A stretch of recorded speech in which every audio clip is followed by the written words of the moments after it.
तो आए हुए आप सबके लिए एक और बार हम जय मसीह की कहते हैं कि आज के इस अच्छे दिन के लिए परमेश्वर के नाम की महिमा मिले। कि पिछले दिनों से जो हम सीख रहे हैं युद्ध कैसे, आए हुए आप सबके लिए जय मसीह की। पिछले 2 हफ्ते से हम लगातार देख रहे हैं युद्ध कैसे ना करें। तो हम सभी जानते हैं हमारी जो लड़ाई है वो लहू और मांस के साथ नहीं है, मतलब मनुष्यों के साथ हमारी लड़ाई नहीं है, पर हमारी लड़ाई जो है अंधकार की ताकत जो शैतान है, दुष्ट आत्मा की सेना है, उनके साथ हमारी लड़ाई है। तो कई बार हम इस बातों को याद नहीं रखते हैं, हम मनुष्यों के साथ हम लोग लड़ाई करते रहते हैं। पर मेरे प्रियो, हमारी लड़ाई मनुष्यों के साथ नहीं है, हमारी लड़ाई जो मल्लयुद्ध है वो शैतान के साथ है। और प्रभु यीशु ने भी इस बात को कहा है कि हमारे जीवन में ये मल्लयुद्ध, ये लड़ाई होना तय है कि ऐसा कोई भी ईसाई, ऐसा कोई भी चेले नहीं है जो जिसका शैतान के साथ मल्लयुद्ध ना हो। शैतान रात दिन हमारे साथ वो लड़ाई करते रहता है। उनकी बड़ी योजना है कि वो कैसे भी परमेश्वर के लोगों को नीचे गिराने की उसी प्रयास में हमेशा बने रहता है। तो इसलिए मेरे प्रियो, हम लोग लगातार सीखते आ रहे हैं कि हमारी लड़ाई तो है, पर हम कैसे लड़ना चाहिए। कई बार हम लोग यानी जानते हैं हमें लड़ना है, पर हम ये नहीं जानते हम कैसे लड़ना है। और साथ में पिछले हफ्ता हम सीख रहे थे शैतान को हम कम मत समझना चाहिए। हम लोग क्या कर देते हैं ना, कई बार शैतान को लोग बहुत कम समझते हैं। वो गलत है। हम शैतान को गलत कम भी नहीं समझना चाहिए, उनको ज्यादा भी नहीं समझना चाहिए। शैतान कितना भी बड़ा क्यों ना हो, और वो परमेश्वर से बड़ा नहीं है। वो परमेश्वर से बड़ा नहीं है। परमेश्वर सृष्टि करता है, शैतान को परमेश्वर ने सृष्टि किया है। तो इसलिए शैतान कोई बड़ा नहीं है। हम शैतान को डरने की कोई हमारे लिए जरूरत नहीं है। पर क्या बात है, आज जो हम सीखेंगे, हमारी जो शीर्षक है युद्ध कैसे ना करें, यानी शैतान के साथ हमारी लड़ाई कैसे नहीं होना चाहिए। तो जब हम शैतान से लड़ने के लिए हम जाते हैं, कल मैं आपको यानी पिछले हफ्ता हम सीख रहे थे कि हम जब किसी से हम लड़ने के लिए जाते हैं, युद्ध करते हैं, तो क्या करते हैं कि पहले हमारे साथ लड़ने वाला कौन है, उनके पास क्या किया है, उसको हम पहले समझते हैं। तो इसीलिए हमने पिछले हफ्ते देखा है कि शैतान कौन है, उनका काम कैसा है, उसके बारे में पिछले हफ्ता हम सीख रहे थे, हम देख रहे थे। और आज हम देखेंगे जब हम लड़ने के लिए शैतान के साथ हमारी लड़ाई है, हमारी मल्ल युद्ध है, हमें लड़ना ही पड़ेगा। तो हम ये जब हम युद्ध में खड़े हैं, हम अपने व्यक्तिगत जीवन को उपेक्षा नहीं करना चाहिए। मतलब हम हमारी व्यक्तिगत जीवन को अनदेखी ना करते हुए, कहने का मतलब मैं कैसे भी हूं कोई बात नहीं, मैं शैतान से लड़ सकता हूं, मैं विजय पा सकता हूं, ऐसे हम विचार नहीं कर सकते हैं। यदि हम शैतान से लड़ना है, हमें युद्ध करना है, उससे जीतना है, तो पहले हमें क्या करना चाहिए, हमारी व्यक्तिगत जीवन के ऊपर ध्यान देने का बहुत जरूरत है। हम अनदेखी नहीं कर सकते हैं। तो इसी बातों को आज हम लोग देखने की जरूरत है। जब हम सभी यानी देखते हैं, यदि हम शैतान के साथ लड़ना है, हमारे जीवन में जो परमेश्वर को ना खुश करने वाली जो बात है और शैतान को खुश करने वाली जो बात है, उससे हमें क्या करना चाहिए, हमारे जीवन में से हम दूर करना पड़ेगा। जिस चीजों से जो परमेश्वर नाखुश होते हैं, जो जिस बात परमेश्वर को अच्छा नहीं लगता है, जो शैतान की सामग्री हमारे हाथ में है, उसको रखकर हम शैतान को सामना नहीं कर सकते हैं। आजकल कई जगह में जब शैतान से लड़ने का या युद्ध करने का सामना करने की बताया जाता है, तब लोगों को क्या बताते हैं कि हमारे पास सामर्थ्य की जरूरत है, शक्ति की जरूरत है। जब हम सामर्थ्य में बने रहेंगे तभी ही हम शैतान को सामना कर सकते हैं, इसे बताते हैं। पर सामर्थ्य से बहुत जरूरी है पवित्रता। हम जितना भी सामर्थ्य हमारे पास क्यों ना हो, यदि पवित्रता नहीं है, तो हम बड़ी आसानी से शैतान के सामने हम हार मान लेंगे।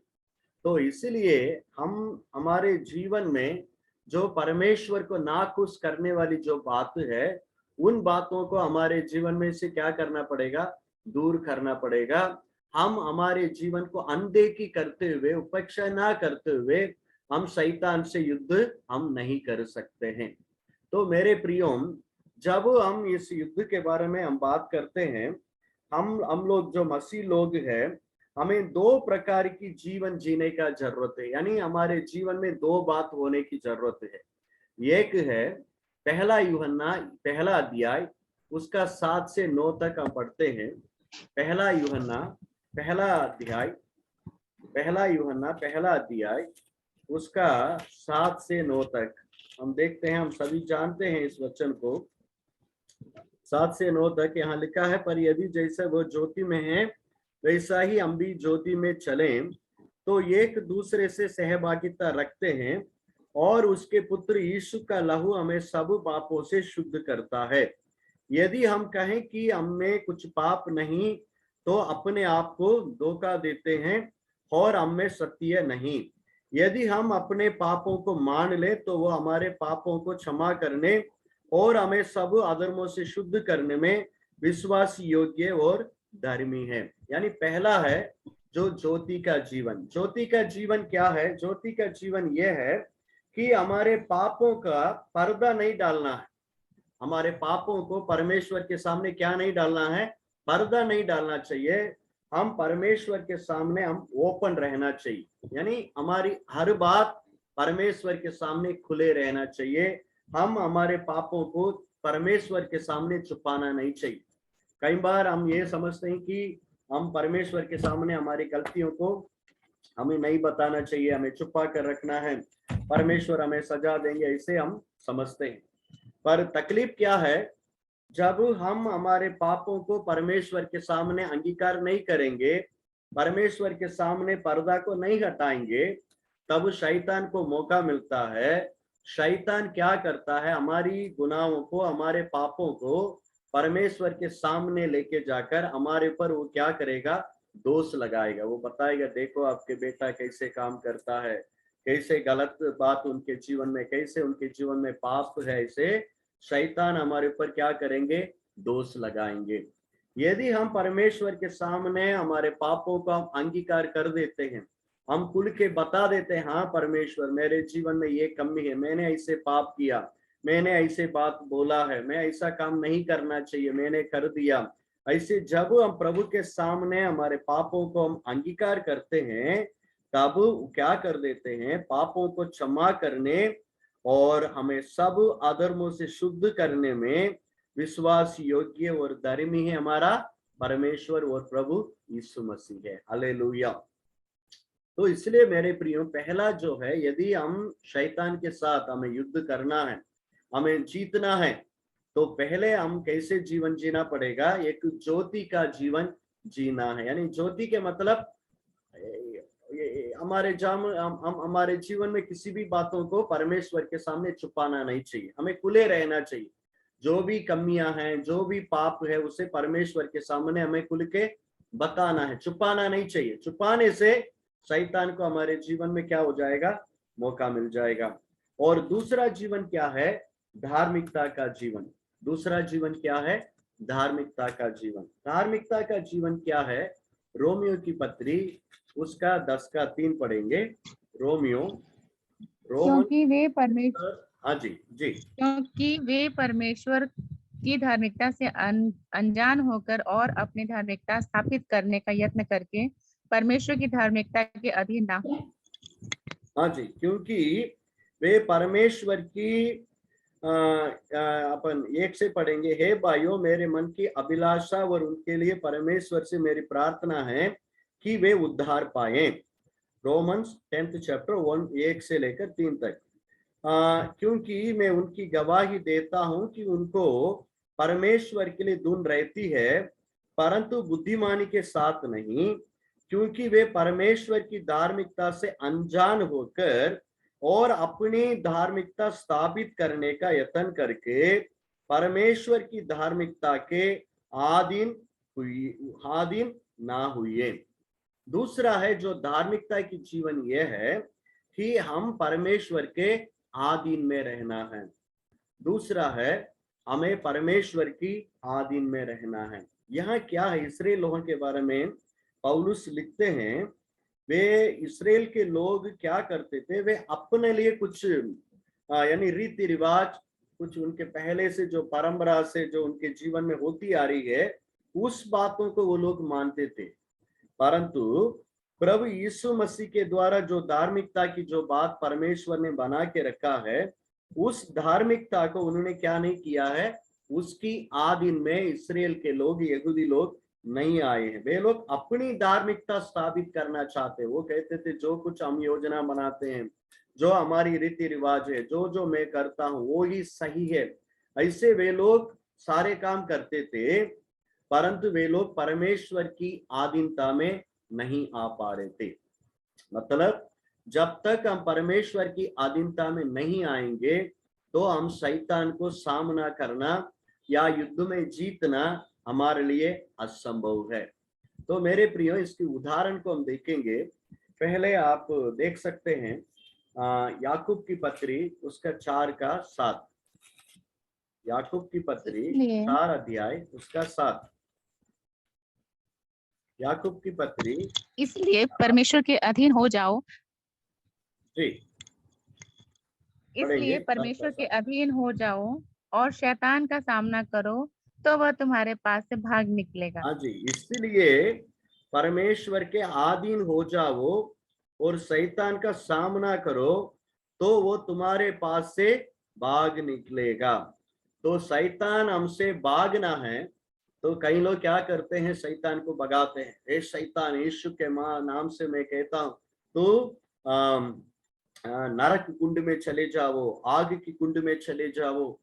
और कई लोग ऐसे करते हैं, मैं शैतान को बांध के आज नरक में डाल देता हूं। शैतान को बांध भी नहीं सकते हैं, नरक में भी डाल नहीं सकते हैं, बिल्कुल असंभव है। क्योंकि परमेश्वर ने उन्हें खुला छोड़ा है, तो हम कौन होते हैं शैतान को बांधने का और उन्हें नरक में डालने का? वो नहीं हो सकता, हम कर भी नहीं सकते।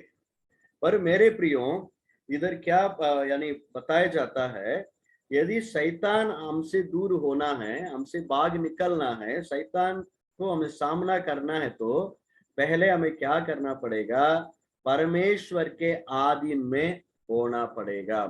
जब हम परमेश्वर की बातों को नहीं मानेंगे, परमेश्वर की अधीनता में नहीं आएंगे, तो हम शैतान को सामना नहीं कर सकते हैं। यदि शैतान मुझे देकर डरना है, आपको देकर डरना है, तो वो कब डरेगा? मैं जोर शोर से चिल्लाने से वो नहीं डरेगा।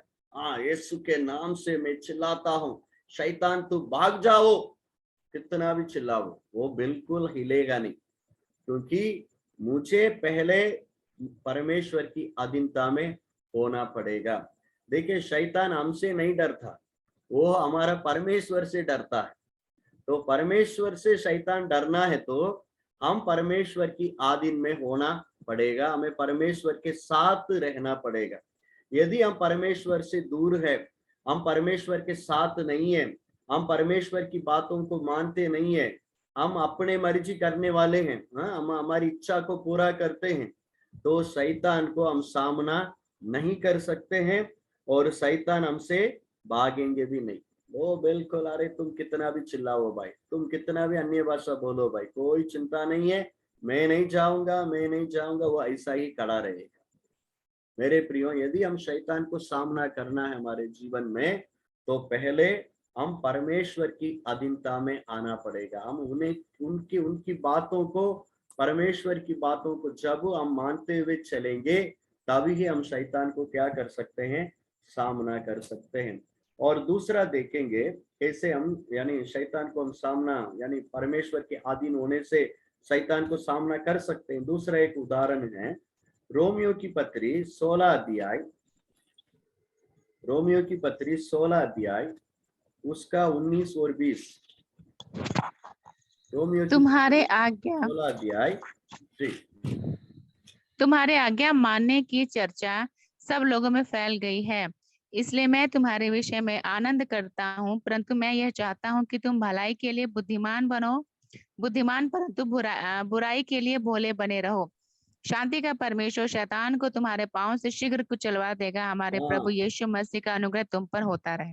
हाँ जी, शांति का परमेश्वर शैतान को तुम्हारे पांव से शीघ्र ही क्या करेगा, कुचलवा देगा। तो शैतान को हम नहीं कुचला सकते हैं, कौन कुचलेगा, परमेश्वर कुचलेगा। ठीक है जी, वो कब करेंगे, यहाँ लिखा है तुम्हारी आज्ञा मानने की चर्चा सब लोगों में फैल गई, मैं तुम्हारे विषय में आनंद करता हूँ, परंतु ये चाहता तुम भलाई के लिए बुद्धिमान परंतु बुराई के लिए बोले बने रहो। यहाँ दो बात बताया जाता है, पहला है परमेश्वर की आज्ञा मानना, दूसरा है भलाई के लिए बुद्धिमान बनो, बुराई के लिए क्या करो, बोले बने रहो। यानी हमारे जीवन में हम पहले परमेश्वर की आज्ञा मानना है, उनकी अधीनता में रहना है, दूसरा हमारे जीवन में हम भलाई के लिए जगह देना है, बुराई को जगह नहीं देना चाहिए। जब हमारे साथ बुराई को हम रखे हैं, हमारे जीवन में भलाई नहीं है, हम भलाई का काम नहीं करते हैं, हमारे जीवन में बुराई है, गलत बात है, तो हम शैतान को क्या नहीं कर सकते हैं, सामना नहीं कर सकते हैं। यदि हम आज्ञा मानेंगे, हम भलाई करने के लिए बुद्धिमान हैं, हम बुराई से दूर रहते हैं, तब परमेश्वर क्या करेंगे, जो शांति का परमेश्वर है, शैतान को तुम्हारे पांवों से शीघ्र ही क्या करेगा, कुचलवा देगा। हालेलुया।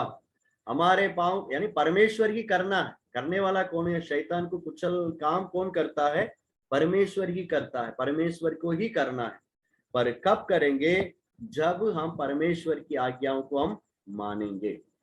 हम परमेश्वर की आज्ञाओं को नहीं मानेंगे तो भलाई को हमारे जीवन में जगह नहीं देंगे, तो हम शैतान को क्या नहीं कर सकते हैं, भगा नहीं सकते हैं, और उनसे हम जीतना भी नामुश्किल है। और तीसरा उदाहरण देखेंगे, भजन संगीता उसका 81, सैम उसका 81 13 से 14 तक। जबूर भजन संगीता उसका 81। यदि मेरी प्रजा, कौन सा था भैया, हाँ, यदि मेरी प्रजा मेरी सुने, यदि इस्राएल मेरे मार्गों पर चले, तो मैं क्षण भर में उनके शत्रुओं को दबाऊं और अपना हाथ उनके द्रोहियों के विरुद्ध चलाऊं। हाँ, देखिए परमेश्वर कितने अच्छी बातें यहाँ लिखा है, यदि मेरी प्रजा मेरी सुने, यदि इस्राएल मेरे मार्गों पर चले, तो मैं क्षण भर में उनके शत्रुओं को दबाऊं और अपना हाथ उनके द्रोहियों के विरुद्ध चलाऊं। है ना, हम लोग कई बार शैतान से लड़ते रहते, कहते परमेश्वर ये शैतान कब मेरे जीवन में से दूर जाएगा, हाँ, मैं कब इन शैतान से मैं विजय पाऊं। ऐसे हम लोग बार बार परमेश्वर से कहते रहते, प्रभु इस शैतान को मेरे जीवन में से दूर करो, हाँ, मुझे विजय दो, मैं बार बार मैं हार जाता हूं, मैं लड़ नहीं पा रहा हूं। ऐसे हम परमेश्वर से प्रार्थना करते हैं। पर परमेश्वर इधर क्या कहते हैं, यदि मेरी प्रजा मेरी सुने, बस छोटे सी बात, यदि मेरी प्रजा मेरी बातें सुने, यदि इस्राएल मेरी मार्गों पर चले, परमेश्वर की बात मानना है, जो परमेश्वर की मार्ग बाइबल में दिया गया है, उसी मार्ग में यदि हम चलना शुरू कर देंगे, तो क्षण भर में, मिनटों में परमेश्वर क्या कर देंगे, हमारे शत्रुओं को क्या कर देंगे, दबा देंगे। हालेलुया।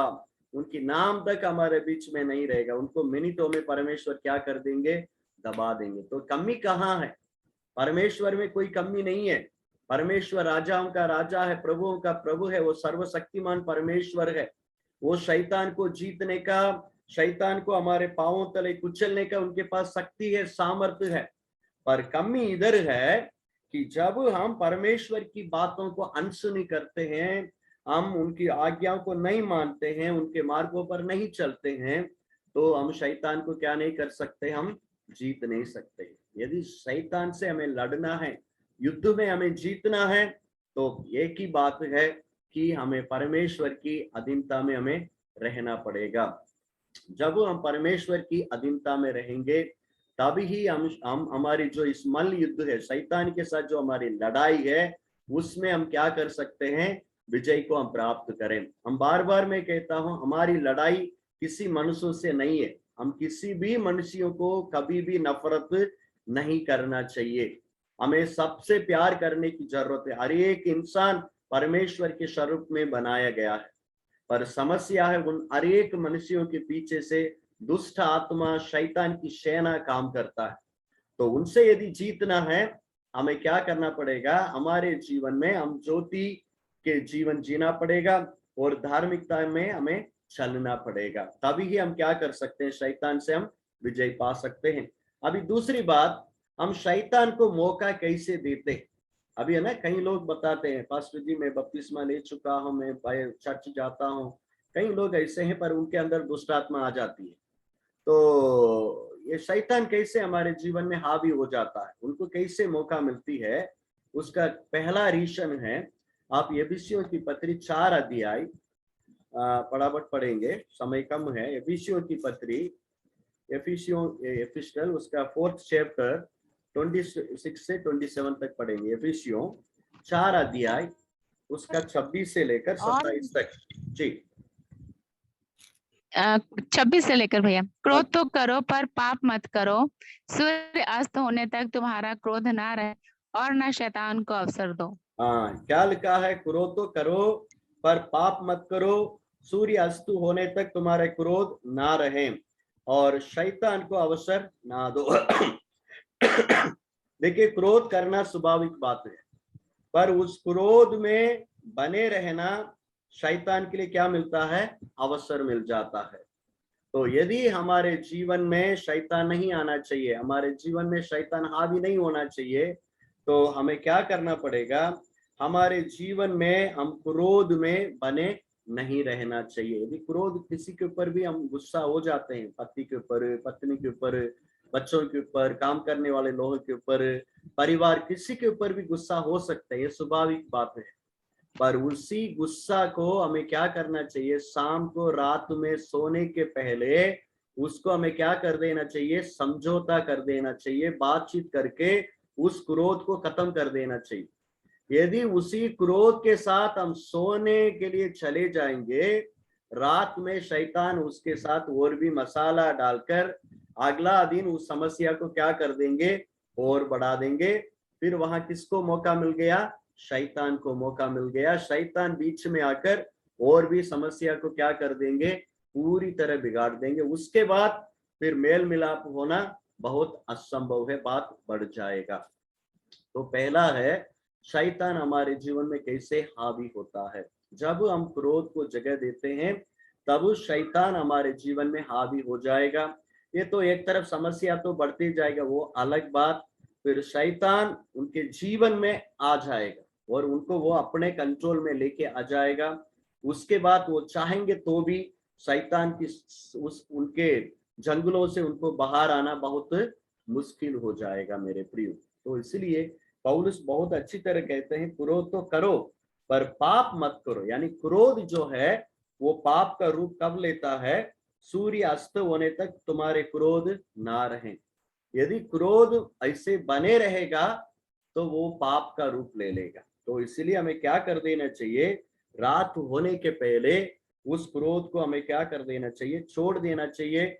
मेल मिलाप कर देने से वहां शैतान को मौका नहीं मिलेगा। और दूसरा है, दूसरा कुरिन्थियों उसका 2 अध्याय, शैतान कैसे हमारे जीवन में हावी होता है, या शैतान को, दुष्ट आत्मा को कैसे हम हमारे जीवन में मौका दे देते हैं, इसको हम देख रहे हैं। दूसरा कुरिन्थियों दूसरा अध्याय उसका 10 और 11 पढ़ेंगे। हाँ, लिखा है, क्योंकि मैंने जिसका तुम कुछ क्षमा करते हो उससे मैं भी क्षमा करता हूं, क्योंकि मैंने भी जो कुछ क्षमा किया है, यदि किया हो तो तुम्हारे कारण मसीह की जगह में होकर क्षमा किया है, कि शैतान का हम पर दाव ना चले, क्योंकि हम उसकी युक्तियों से अनजान नहीं। हालेलुया। यहाँ पौलुस कहते हैं कि शैतान का हम पर दाव ना चले, क्योंकि हम उसकी युक्तियों से अनजान नहीं हैं। दूसरा है, हमें माफ करना। यदि हम माफ नहीं करेंगे तो हमारे जीवन में हम किसको मौका दे रहे हैं? हम शैतान को मौका दे रहे हैं। हम कह रहे हैं वेलकम वेलकम, शैतान आ जाओ, मेरे जीवन में आ जाओ। ऐसे उनको हम क्या कर रहे हैं? ताली बजा बजा कर उनको हम स्वागत करते हैं मेरे प्रियो। तो इसीलिए यदि शैतान हमसे भागना है, हमें उनकी वो शैतान हमारे जीवन में हावी नहीं होना है, तो हमें किसी के प्रति हमारे मन में कोई नफरत नहीं होना चाहिए। वो कितना भी आपको अपमान किया है, आपके साथ गलत व्यवहार किया है, कुछ भी हमारे साथ किया है, तो भी हमें क्या कर देना चाहिए? उन्हें माफ कर देना चाहिए, भूल जाना है। कई लोग ऐसे हैं, सालों साल एक ही बातों को रटते रहेंगे, मन में रखे रहेंगे। तो ऐसे रखने से शैतान को क्या करता है? मौका मिलता है। इसलिए पौलुस कहता है हम शैतान की युक्तियों से अनजान नहीं, क्योंकि वो कैसे काम करता है, उनकी युक्ति कैसा है, पौलुस उसको जानता है। यदि माफ नहीं करेंगे तो शैतान की युक्ति के लिए हम क्या कर देते हैं? जगह दे देते हैं। तो फिर बात ज्यादा बढ़ जाएगा, शैतान हमारे ऊपर हावी हो जाएगा, फिर हम उनके साथ लड़ नहीं सकते हैं, हम उनकी गुलामी में आ जाएंगे, वो हमारे ऊपर हावी हो जाएंगे। तो इसलिए दूसरा है हमें माफ करना। यदि माफ नहीं करेंगे, शैतान को हम हमारे जीवन में मौका दे रहे हैं। और तीसरा है पहला पत्रस 5 अध्याय, पहला पत्रस 5 अध्याय, उसका 7 और 9 मैं पढ़ूंगा। 7 और 9 लिखा है, अपनी सारी चिंता उस पर डाल दो, क्योंकि उसकी तुम्हारा ध्यान है। सचेत हो और जागते रहो, क्योंकि तुम्हारे विरोधी शैतान गर्जने वाले सिंह के समान इस कोस में खोज में रहता है कि किसको फाड़ खाए।